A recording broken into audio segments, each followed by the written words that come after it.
reviens pour vous faire la revue du fond de teint Naked Skin de chez Urban Decay. J'avais mentionné que Urban Decay a pris 14 ans pour sortir un fond de teint et que du coup ça avait intérêt d'être de la bombe. Et je n'ai absolument pas été déçue, ce fond de teint est une tuerie pure, il est magnifique. Le premier mot qui est sorti de ma bouche lorsque j'ai commencé à le tester pour la première fois, ça a été waouh. Directement, premier mot, littéralement c'était ça.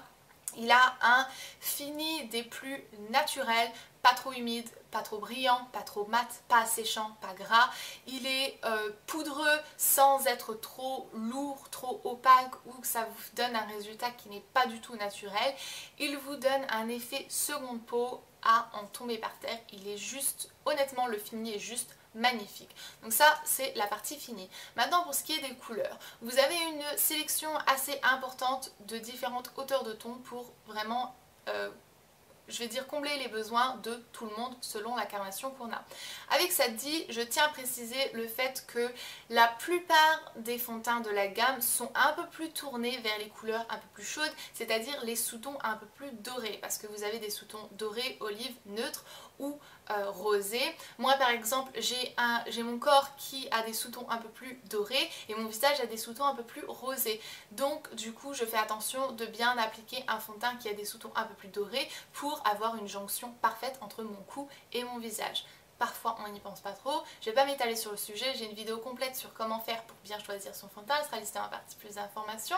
Donc voilà, c'est un peu plus tourné vers le doré, néanmoins vous avez quand même des tons un peu plus rosés. Mon meilleur conseil c'est de prendre votre temps, d'aller chez Sephora, de bien tester tous les fonds de teint, de prendre une amie avec vous pour avoir l'opinion de quelqu'un, de pas toujours vous fier des vendeuses Sephora qui parfois vous collent avec un fond de teint qui n'est absolument pas le bon pour vous. Donc voilà, faites un petit peu vos tests et aussi je tiens à préciser avant de continuer à décrire le fond de teint un peu plus dans ses détails, je tiens à préciser le fait que vous avez absolument le droit de demander un échantillon d'un fond de teint que vous avez envie de tester chez vous, chez Sephora. Vous avez le droit, c'est gratuit et normalement elles sont obligées de le faire. Donc faites-le, n'ayez pas peur. Si jamais vous allez dépenser votre argent dans un fond de teint, vous avez le droit de le tester chez vous et de prendre votre temps de vous décider. Donc voilà, si jamais on vous refuse de vous donner un échantillon et donc vous refuse un petit peu la vente, alors juste partez, prenez votre argent ailleurs et allez dans un autre Sephora ou dans un autre magasin pour tester les produits. Donc voilà, ça c'est tout ce que je voulais dire. On va continuer sur la description du fond de teint. La couvrance est moyenne, j'ai pas envie de dire faible parce que honnêtement elle couvre très bien. Faible pour moi c'est le Nearly Naked de Revlon qui ne couvre absolument pas votre peau, donc je vais dire plutôt moyenne, mais c'est quand même modulable. Ça peut être un peu plus faible si jamais vous en appliquez moins et un peu plus élevé si jamais vous décidez d'en appliquer un peu plus. Ça laisse quand même transparaître votre peau qui est en dessous, donc tout ce qui est grain de beauté, taches de rousseur et petites cicatrices vont transparaître à travers le fond de teint, ce qui va vraiment donner encore plus l'aspect seconde peau du fond de teint. Donc selon moi ce n'est absolument pas un problème. Si jamais vous voulez vraiment cacher une tache de rousseur ou un grain de beauté ou une petite cicatrice, vous pouvez toujours appliquer un correcteur parce que de toute manière le fond de teint c'est là pour unifier, pas nécessairement pour corriger tout votre visage.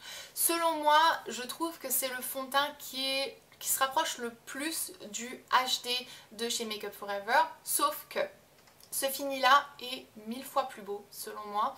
Il coûte 1,50 € de moins et en plus de ça je trouve qu'il tient bien mieux sur les peaux grasses parce que moi j'ai une peau grasse, donc honnêtement je le conseille pour n'importe quelle personne. Comme j'ai dit, il n'est pas trop asséchant, donc il serait parfait pour les peaux sèches. Il a un fini tellement naturel que ça ne vous donnerait pas l'impression que vous avez une peau complètement déshydratée, et il est parfait pour les peaux mixtes et grasses comme la mienne par exemple. Il tient vraiment très bien. Ici il fait toujours 40-45 degrés, il fait donc très chaud. Mon fond de teint tient absolument parfaitement sans primer ou sans fixateur de maquillage et j'en suis juste comblée, il est vraiment magnifique.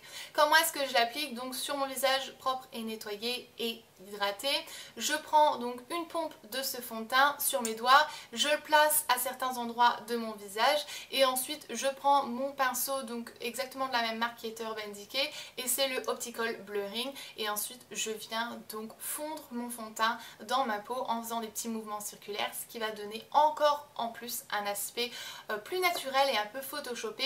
Vous pouvez l'appliquer au doigt aussi, le résultat sera toujours aussi naturel, mais je dois dire que ce pinceau en vaut vraiment son prix. Celui-ci où vous avez toujours, donc où est-ce qu'il est, vous avez le buffing brush de chez Real Technique qui est vraiment un très bon dupe pour l'Optical Brush de chez Urban Decay, et je le conseille tout autant, il est moins cher et vous donnera un résultat presque aussi beau.